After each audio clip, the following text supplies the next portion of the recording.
Meu nome é Marcos Boeira, eu sou professor de Filosofia do Direito e Lógica na Universidade Federal do Rio Grande do Sul. E neste encontro, que na verdade será dividido em 4 aulas e uma aula extra especial, portanto 5 aulas, nós vamos tratar de um tema que é absolutamente fundamental para o exercício e a prática da filosofia, das humanidades, de todas as áreas do saber no âmbito das ciências humanas e, por que não, também para todo e qualquer diálogo que os seres humanos venham a travar. Pode parecer um pouco usual falar assim, mas é fato que a disciplina com a qual nós vamos lidar nestas aulas, neste mini curso, digamos, onde abordaremos livros específicos de um autor a respeito desta temática, nós vamos, obviamente, procurar mostrar a relevância, a importância desta disciplina para toda a atividade humana, seja ela intelectual, seja ela social, ou seja ela as mesmas coisas, ou que lide com as duas coisas de um modo mais preemente. Claro que eu estou falando da dialética. A dialética é uma área central na ordem dos saberes, na ordem do conhecimento humano. Claro que quando nós falamos em dialética, à primeira vista, nós podemos considerá-la articulando pelo menos 3 noções básicas. Em primeiro lugar, a dialética é uma das artes liberais, ou seja, quando nós falamos na pedagogia humana e naquilo que forma o intelecto, a vontade e as potências ou faculdades humanas de uma forma geral, aquilo que, de fato, volta-se para aperfeiçoar estas faculdades, é justamente o que nós chamamos de artes liberais. As artes liberais do trivium, que são chamadas as artes do discurso, aquilo que os latinos chamavam de ars sermotinales, e as artes do quadrivium, que são técnicas que aperfeiçoam o conhecimento da realidade objetiva do mundo, ou da matéria, por assim dizer. E uma das 7 grandes artes liberais é justamente a dialética, de modo que uma noção básica a respeito da dialética é aquela que a toma como uma das artes liberais do trivium, em especial uma arte intermediária entre o estudo da gramática e o estudo da retórica.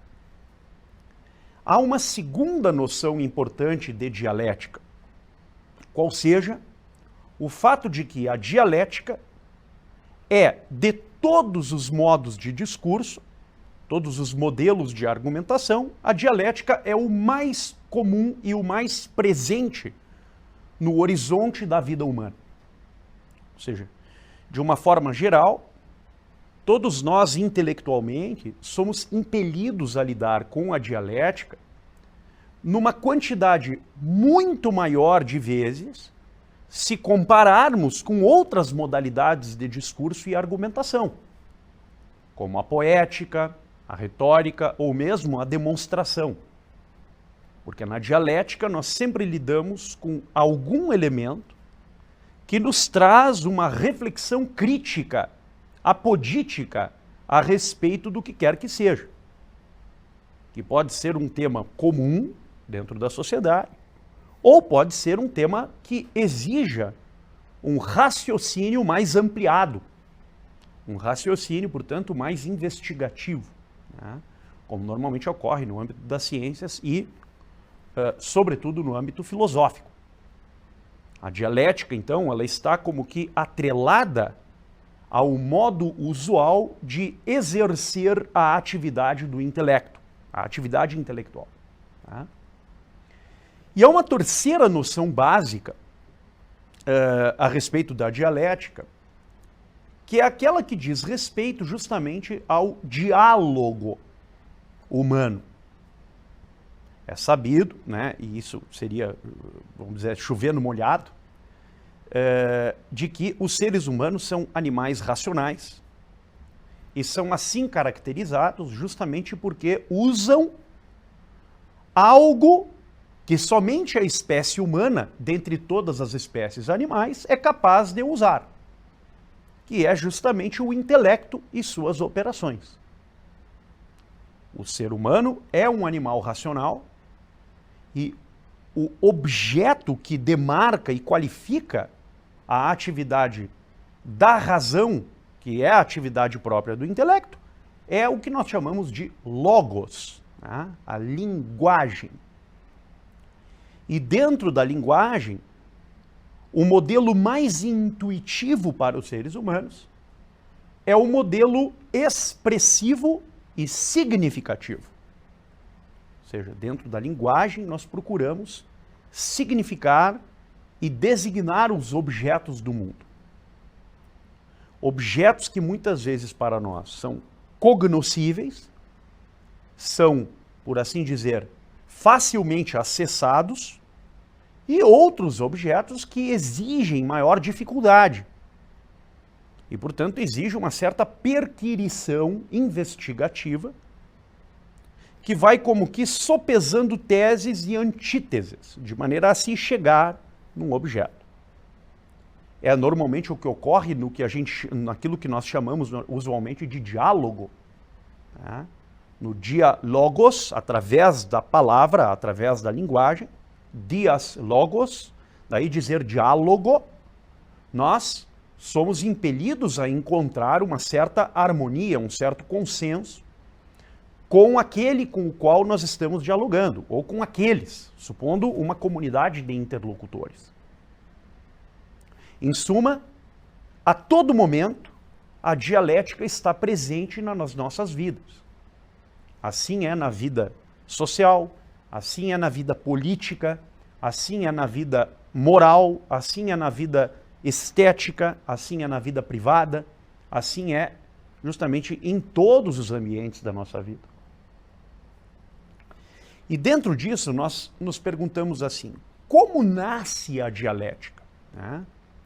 Ou seja, será que a dialética sempre acompanhou a história da filosofia? E a resposta é óbvia. A resposta é, obviamente, sim. Ou seja, a dialética sempre esteve atrelada à atividade filosófica, ainda que com ela mantenha algumas diferenças que nós veremos nesse curso. Tá?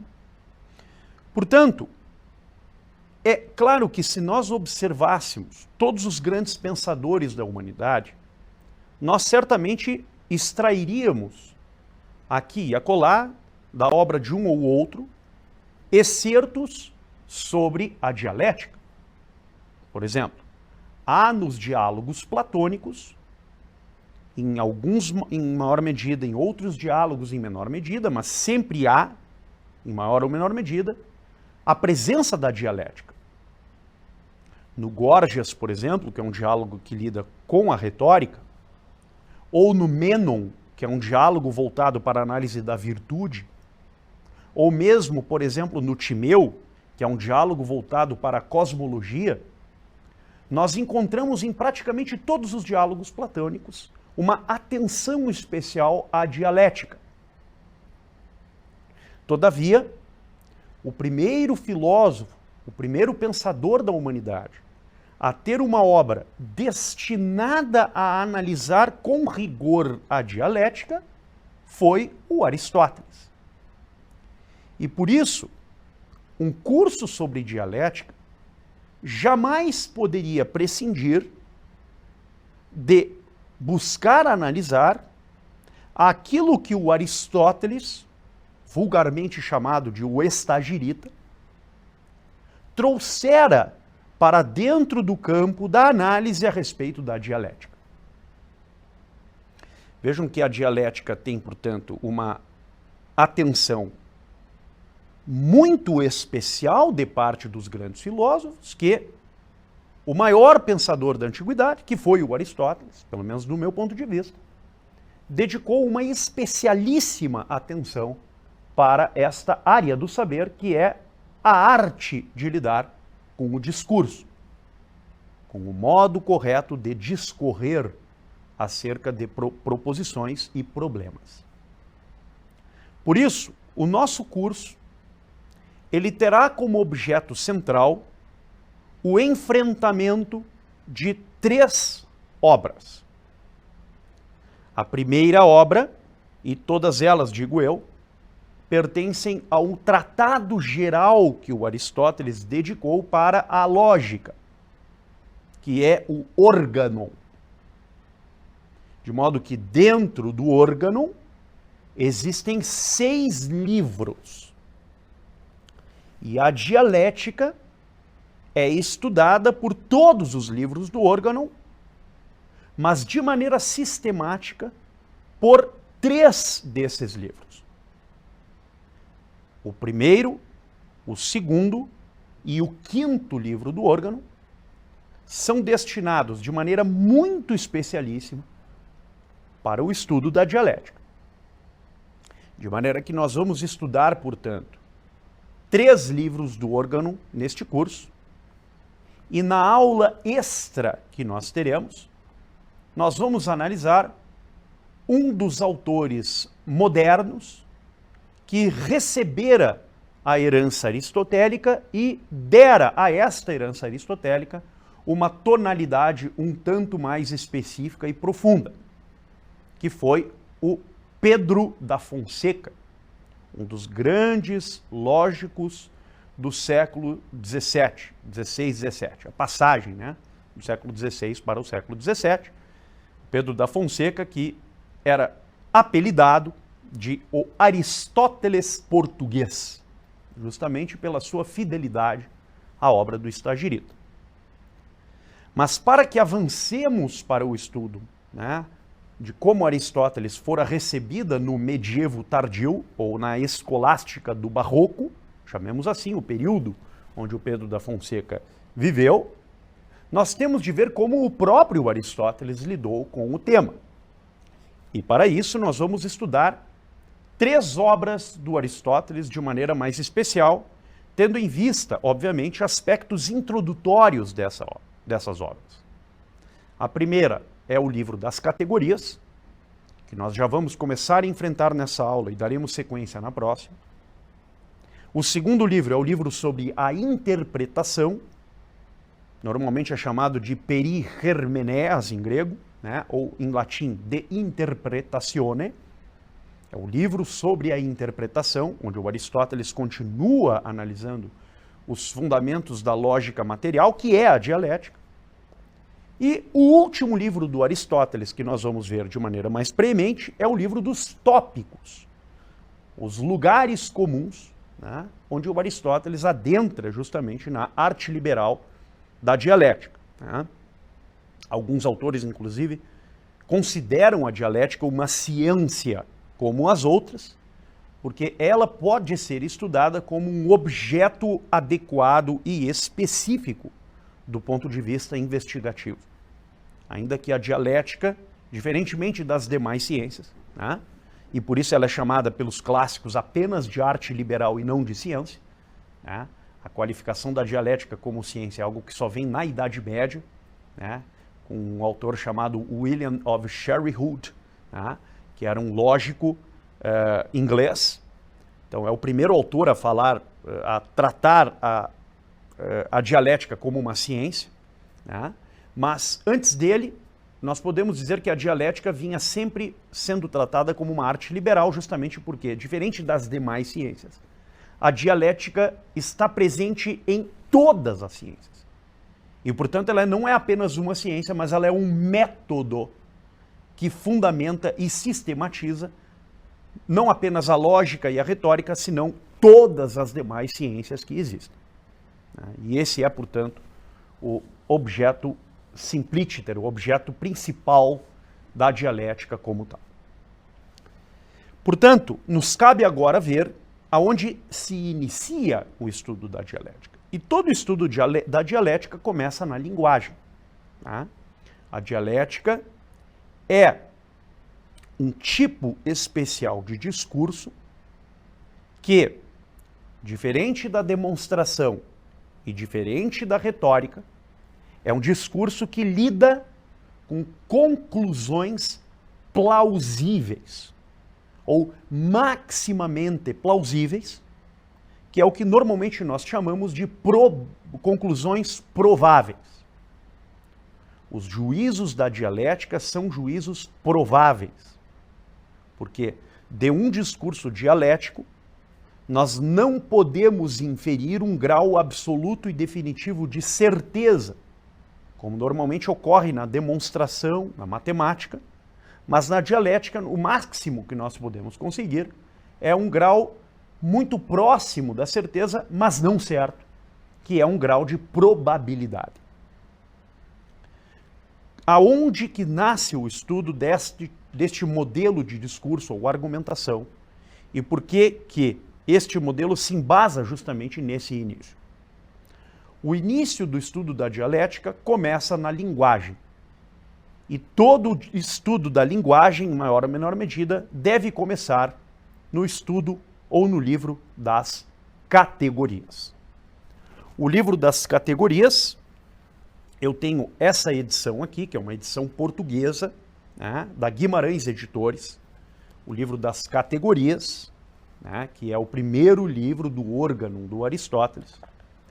Aqui, neste livro, o Aristóteles começa analisando o tema da linguagem a partir do que ele mesmo chama de tipos especiais de termos e de combinações de termos que formam um enunciado.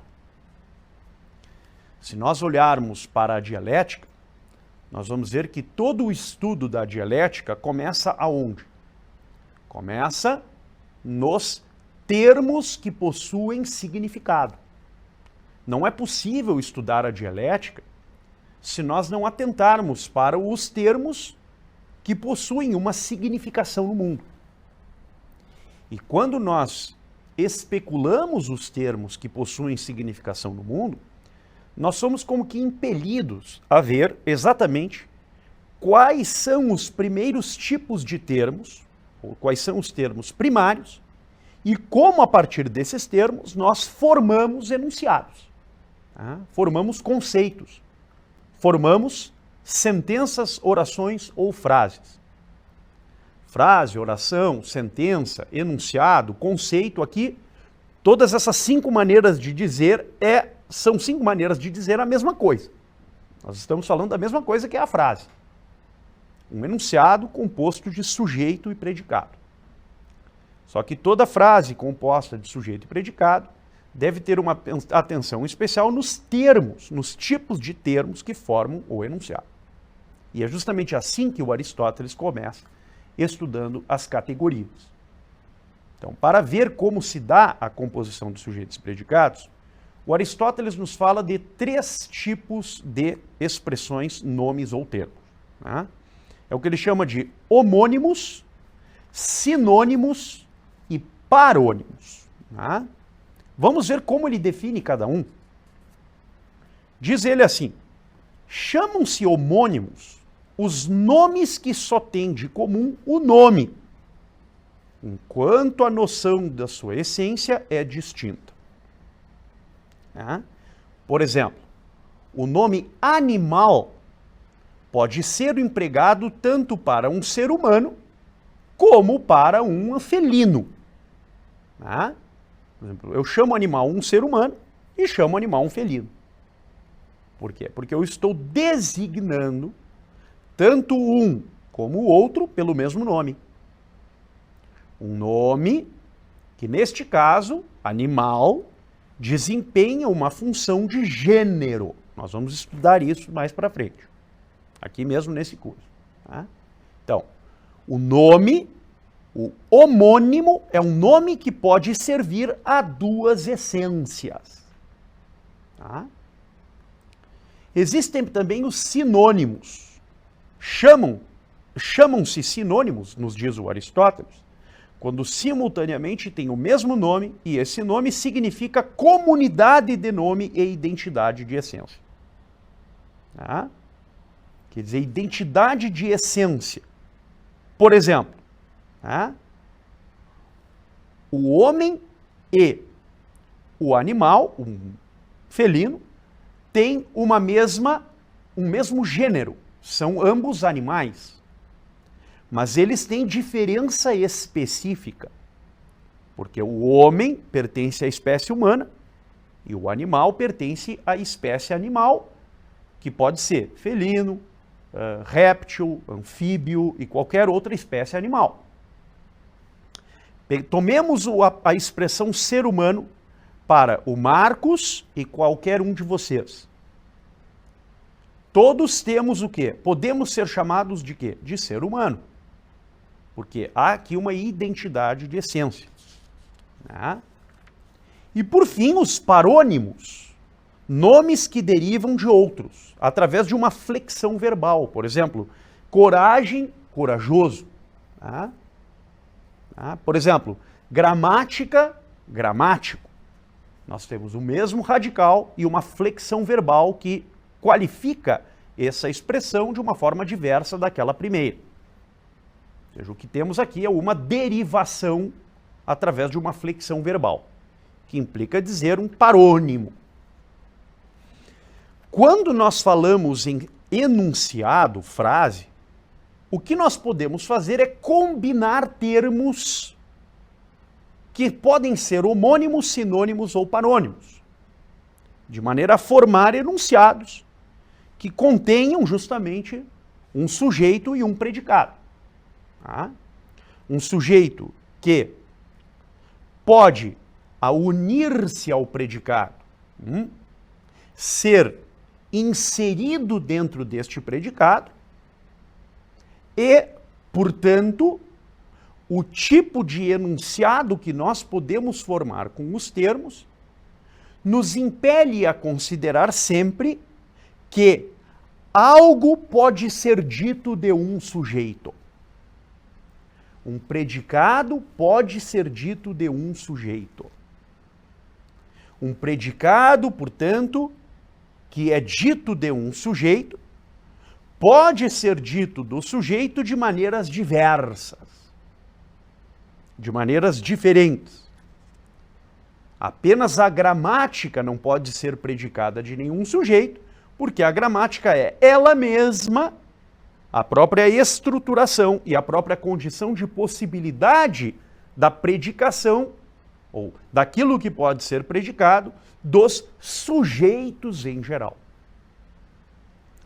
Por isso, nesta primeira aula, nós somos impelidos a considerar duas coisas que serão decisivas e fundamentais para todo o resto destas aulas que nós vamos ministrar aqui. A primeira ordem de consideração é que, quando nós falamos no enunciado, nós temos de considerar aquilo que eu vou chamar aqui de triângulo semiótico. Ou seja, todo enunciado visa expressar um significado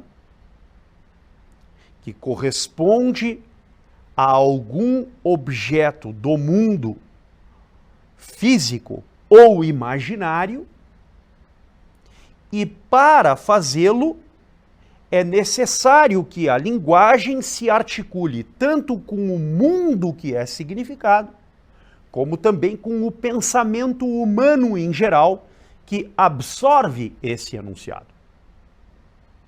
Então é como se nós tivéssemos o intelecto humano numa ponta da pirâmide, a linguagem numa outra ponta da pirâmide e a realidade significada na outra ponta da pirâmide, formando assim um triângulo semiótico. O pensamento capta a linguagem, que por sua vez significa uma coisa do mundo, que por sua vez é captado pelo intelecto e, portanto, pelo pensamento humano. Naquela básica articulação entre o conhecer e o ser, nós temos um triângulo semiótico que torna a linguagem o elo necessário entre o pensamento e o mundo, entre o conhecimento e a realidade, entre o conhecer e o ser. De modo que entre o pensamento e o mundo, entre o conhecer e o ser, existe algo intermédio, absolutamente necessário para esta articulação, que é a linguagem. De modo que quando nós falamos, portanto, no enunciado, como uma parte da linguagem que é decisiva, nós estamos, ao compor o enunciado, prestando atenção na forma de dizer e expressar o ser das coisas. Ou seja, quando eu digo, este ser vai ser expresso por meio da linguagem, eu estou prestando atenção naquilo que define o ser como ele é e que o torna algo distinto dos demais seres, ou semelhantes, ou distintos dele próprio. Por exemplo, quando eu digo a vocês, eu estou me referindo a este objeto como copo d'água, e eu digo, isto é um copo d'água, e enuncio isso por meio da linguagem, da voz que significa, do som que é emitido, que representa sonoramente aqueles sinais gráficos da gramática portuguesa que expressam uma conjunção entre o signo, o sinal gráfico presente na língua, e o som que é emitido a partir desse sinal gráfico, no caso copo da água, este som, e o modo como isso é absorvido pela mente, pelo intelecto de vocês. Mas quando eu digo copo da água, eu digo, posso dizer este copo da água, como posso dizer também outros tantos copos da água, ou seja, outras tantas maneiras de fazer um copo, um recipiente e inserir água dentro. Se eu pegasse um copo de plástico e colocasse água com gás, e colocasse do lado desse, ambos poderiam ser ditos copo d'água. Tanto um quanto o outro seriam ambos corretamente expressáveis, mediante o som copo d'água, ou o sinal gráfico escrito, supondo que eu escrevesse aqui copo da água, ou mesmo copo d'água, usando o português arcaico, com apóstrofo. Ou seja, eu poderia, em todas essas maneiras, usar a linguagem para designar dois objetos que são diferentes entre si, mas têm algum grau de semelhança. Veja que quando, portanto, nós falamos no conceito, nós temos de prestar muito a atenção no início ao tipo de objeto, ou aos tipos no plural de objetos que nós procuramos designar, ou representar, ou significar por meio do enunciado. Eu posso dizer a vocês, o copo da água é um recipiente que recebe líquido. Poderia responder assim. E tanto este copo d'água, que é de vidro, e a água que está aqui é sem gás, como o copo de plástico com água com gás, seriam ambos objetos designados por esse conceito. Mas se eu dissesse assim, o copo d'água é um recipiente de vidro que recebe um líquido incolor. Opa, eu já tenho uma restrição aqui. O copo de plástico já não entra mais nesse enunciado. Somente este modelo de copo entra. Poderia pegar um outro copo de vidro, talvez com uma forma, uma morfologia de vidro distinta dessa, e também poderia ser designado pelo mesmo conceito. Por que tudo isso é muito importante? Porque tudo isso nada mais é senão combinação de termos homônimos, sinônimos e parônimos, tá? Que procuram designar os objetos do mundo através de um ato semiótico complexo, que envolve a linguagem, o pensamento humano e a realidade objetiva. Mas vejam o seguinte, quando nós nos referimos aos seres do mundo e ao modo de referi-los, normalmente nós podemos fazê-lo de duas formas. Ou seja, há duas maneiras de fazer isso. A primeira maneira de fazer isso se dá quando nós nos referimos a um objeto empiricamente verificável e concreto do mundo, como, por exemplo, este copo da água, e qualificamos ou descrevemos, mediante um conceito, uma definição, este objeto, supondo aquilo que ele é e as suas, digamos, modalidades de ser e de determinação própria de ser. Quando eu digo, por exemplo, este copo da água, né, pesa a quantidade X, né, tem X gramas, não chega a 1 quilo, né, tem X gramas aqui, ok? Não sei quantas gramas, mas algumas, né? Ou eu digo, isto tem tantos centímetros. Ou eu digo, isto está, né, na mesa, colocado sobre a mesa. Ou eu digo, isso está agora em movimento, porque eu estou movimentando este objeto. Em todas as maneiras de dizer algo a respeito deste copo, eu tive de me referir sempre a ele, porém, levando em consideração modos diferentes deste objeto ser na realidade. Esta é uma primeira maneira de considerar o conceito. E esta maneira, nós, com o Aristóteles, vamos chamar de o sujeito e o predicado que correspondem àquilo que o objeto é, que nós vamos usar uma expressão para dizer isso. A expressão é substância, da onde vem a palavra latina substare, estar no, estar dentro, estar sob, estar sub, estar ali na raiz daquilo que é, daí a palavra substância, e os acidentes, isto é, modos de ser dessa substância. Quando a gente diz assim, o ser na realidade concreta, qualquer objeto que vocês possam pensar, por exemplo, este livro do Aristóteles, este copo da água, este celular, que mais? Esta bandeira, né?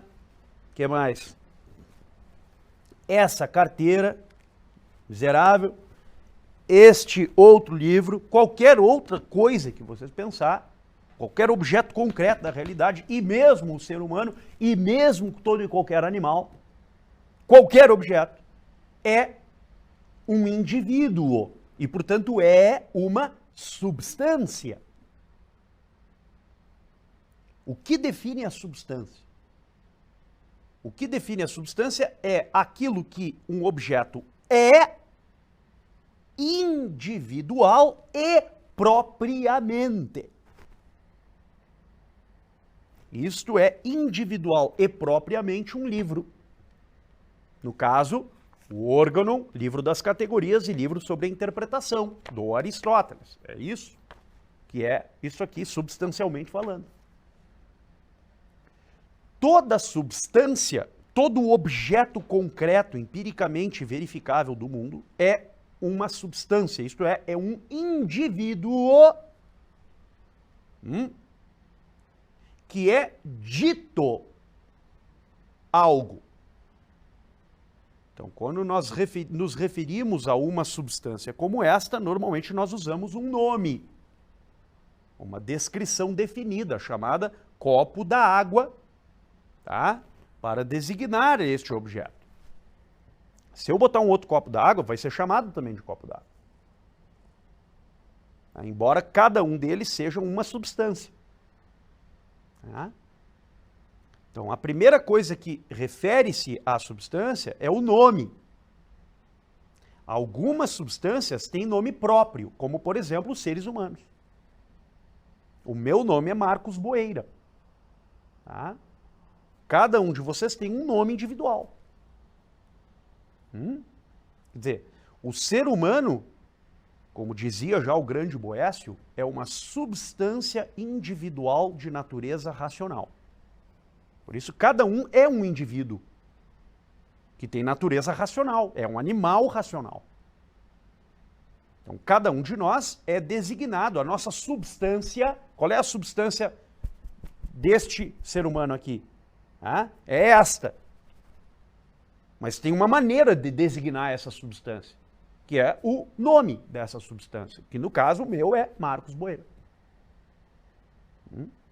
E cada um de vocês é uma substância individual de natureza racional, que é referida na linguagem por um nome. E esta é a maneira adequada de identificar cada substância individual. Só que algumas substâncias não possuem um nome próprio. Então é necessário um nome compartilhado, um nome usual, um nome geral, genérico, para designar substâncias semelhantes, como, por exemplo, este copo d'água e um outro que vem num recipiente de vidro. Que pode ser muito parecido com esse ou muito diferente desse. Tá? Então a substância é o primeiro tipo de sujeito que compõe um primeiro tipo de enunciado. Nós temos dois tipos de enunciado. O primeiro tem sempre um sujeito como a substância. E como predicado, o acidente. O que é o acidente?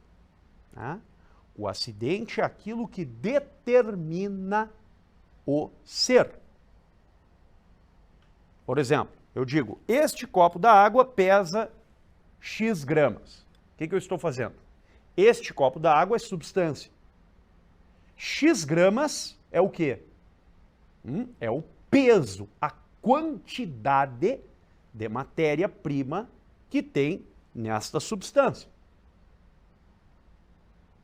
Ou seja, X gramas é um acidente dessa substância. Porque, por exemplo, se eu esvazio de água isso aqui, pesará menos. E se eu quebro uma parte do vidro, supondo que eu quebre de tal modo que não comprometa o uso desse copo, isso continuar sendo um copo, mesmo com uma quantidade menor de vidro, isso pesará ainda menos. Ou seja, a substância é sempre permanente, o acidente é sempre provisório, podendo ser permanente. Mas é um modo de ser. É um modo de determinar o ser na realidade. Então, o que é o ser que é designado no enunciado que tem substância como sujeito e acidente como predicado? O ser é substância mais acidentes. Ou seja, os acidentes inerem nessa substância, formando com essa substância o ser. O ser matéria e forma. Causa material, causa formal. Substância individual de natureza racional. Ser humano. O ser humano é matéria, ou seja, o nosso corpo, e forma, que é a nossa alma e suas potências. No caso, a potência mais alta, que é a potência racional, a parte racional da alma, que é o que a gente chama de intelecto.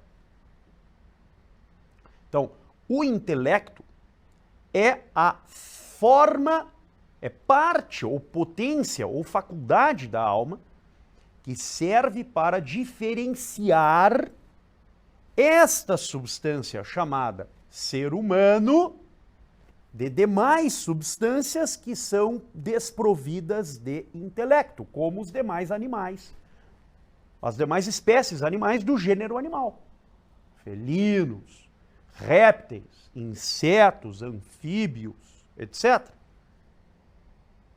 Ou seja, diferentemente dessas espécies, a espécie humana é qualificada como a espécie racional. E, portanto, todas as substâncias que pertençam a essa espécie, por exemplo, todos os indivíduos humanos que pertençam à espécie humana, todos nós temos natureza racional. Então, esta substância, que é a composição, no caso da forma na matéria, este ser chamado o Marcos, a Mari, né?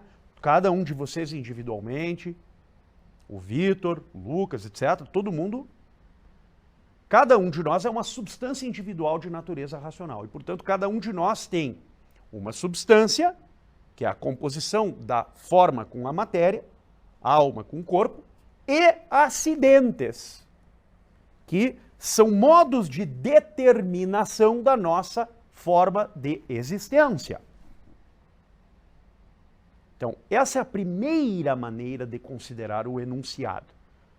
O enunciado pode ser substância mais acidentes. Só que existe uma segunda maneira de considerar o enunciado.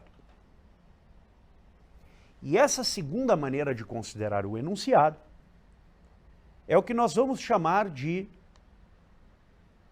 predicação universal da substância. Ou seja, quando nós usamos o que o Aristóteles chama de classes de predicáveis. O que são classes de predicáveis? Classes de predicáveis são termos que expressam conjuntos ou classes universais, ou seja, não concretas, mas universais, dentro das quais a classe menos universal pertence. E aqui nós vamos considerar, junto com os comentaristas do Aristóteles, 5 classes de predicáveis. O acidente, a substância, e aqui 3 que são mais universais. A espécie, a diferença específica e o gênero. Ou seja, no primeiro caso, primeiras classes de predicáveis correspondem aos indivíduos concretos, substância e os acidentes que nós já vimos. Eu digo, o Marcos tem 1,83 m, ou 1,84 m, agora nem sei mais. Né? O cara vai ficando velho, vai ficando mais baixo. Então, o Marcos tem 1,83 m, vamos lá. Tá? Ou seja, o Marcos é uma substância e 1,83 m, no caso é altura e, portanto, né, quantidade de matéria, é um acidente. Depois, na próxima aula, nós vamos ver quais são os acidentes. Né?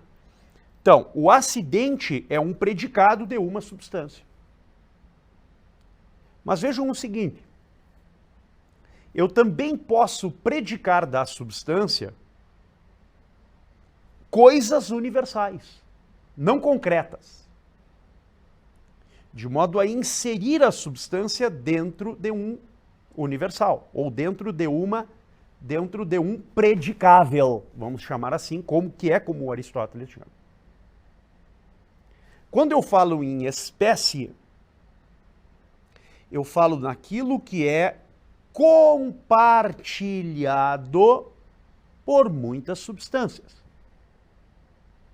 E, portanto, é o que normalmente nós chamamos com a palavra essência ou natureza específica. Por exemplo, o Marcos, que é uma substância, é um ser humano. O Marcos, que é uma substância, é um animal racional.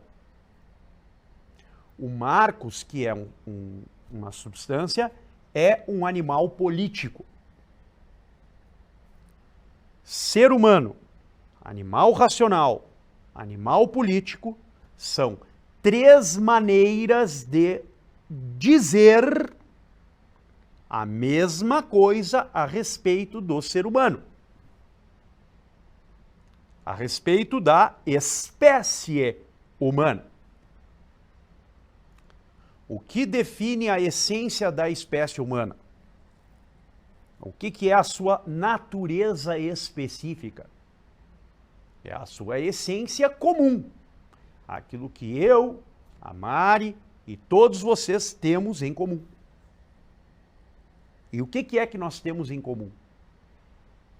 Nós temos em comum a substância? Não. Nós temos em comum a essência. E o que é a essência? O fato de que todos nós, sem exceção, somos seres humanos. Animais racionais, animais políticos, como diz o Aristóteles. Essa é a natureza comum, a natureza específica, o que nós chamamos de essência, que é aquilo que nós compartilhamos. Então, a espécie é a primeira coisa universal. O primeiro predicável que nós temos.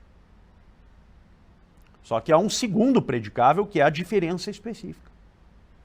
Quando eu contrasto uma espécie com outras espécies. Eu digo, a espécie humana é diferente da espécie felina. A espécie humana é diferente da espécie de anfíbios. A espécie humana é diferente da espécie de insetos. Porque no reino animal, no gênero animal, existem várias diferenças específicas. E dentro dessas diferenças específicas existem muitas substâncias que pertencem a cada uma dessas diferenças específicas. Se eu pegar a espécie de felinos, eu vou colocar um monte de tigre, leão, gatos, etc. Por mais que você tenha um gato de estimação e chame ele por um nome, sei lá, gato Félix, o seu gato pertence a uma espécie, que é a espécie de felinos. Tá? Ele é uma substância diferente dos outros gatos, sem dúvida.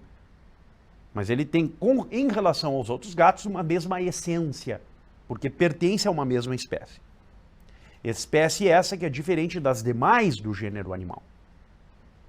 Então, a diferença específica é um grau um pouco mais alto do que a própria espécie, porque ela não só contenta-se em averiguar a natureza específica dentro da mesma espécie, como também contrastá-la com as outras espécies pertencentes ao mesmo gênero.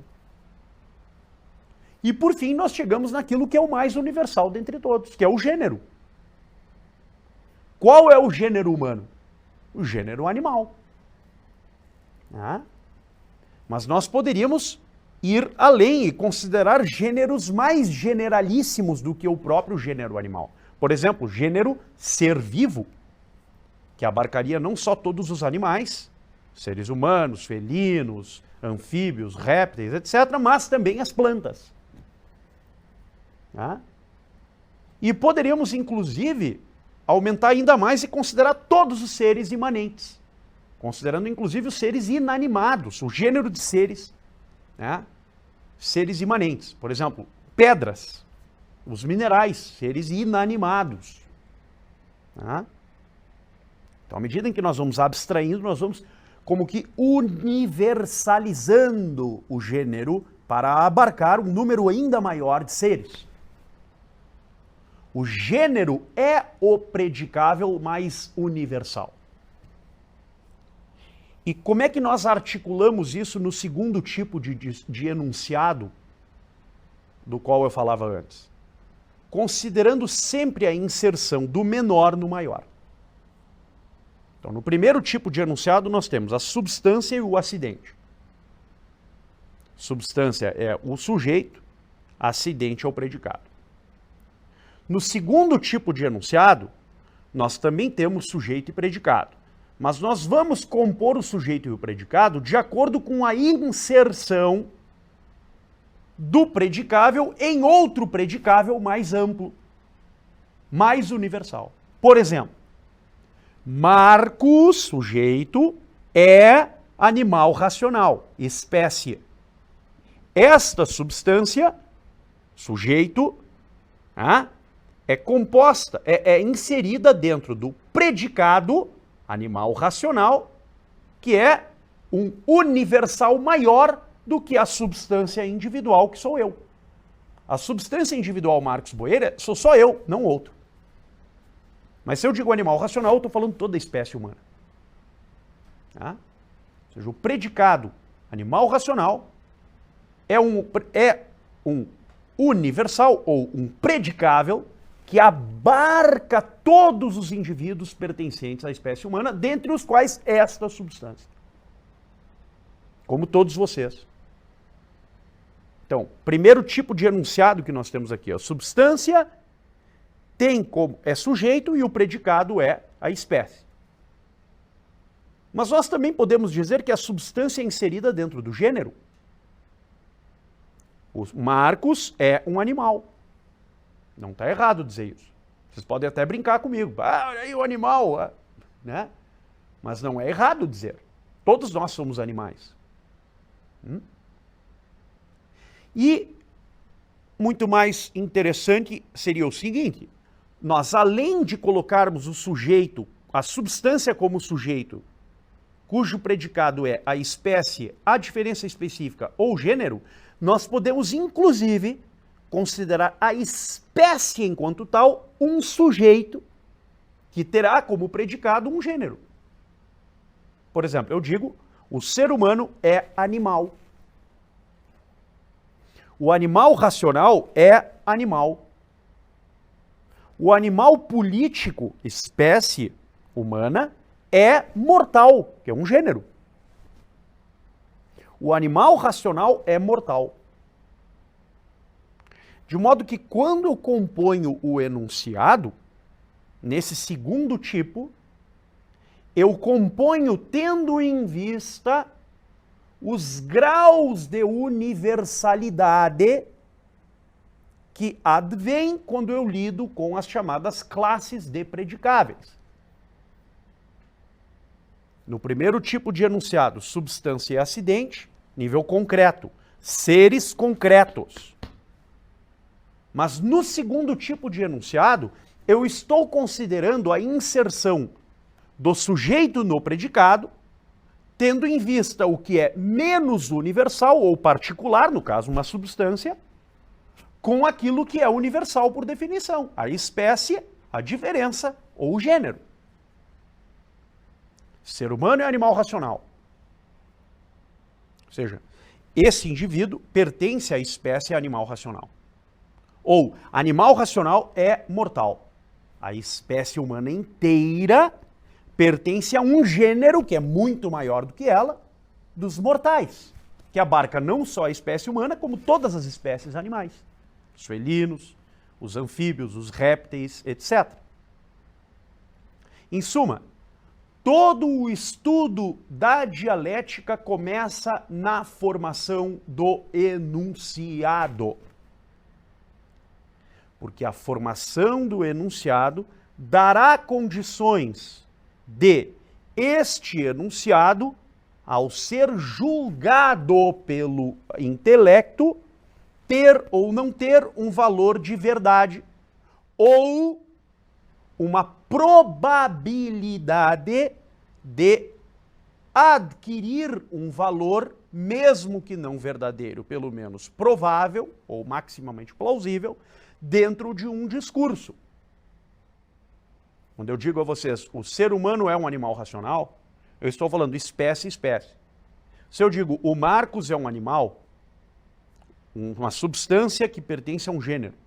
Se eu digo, Marcos é imortal, vocês vão dizer, não, essa proposição é errada, porque o Marcos é um animal racional, um ser humano, logo ele é mortal, um dia ele vai morrer.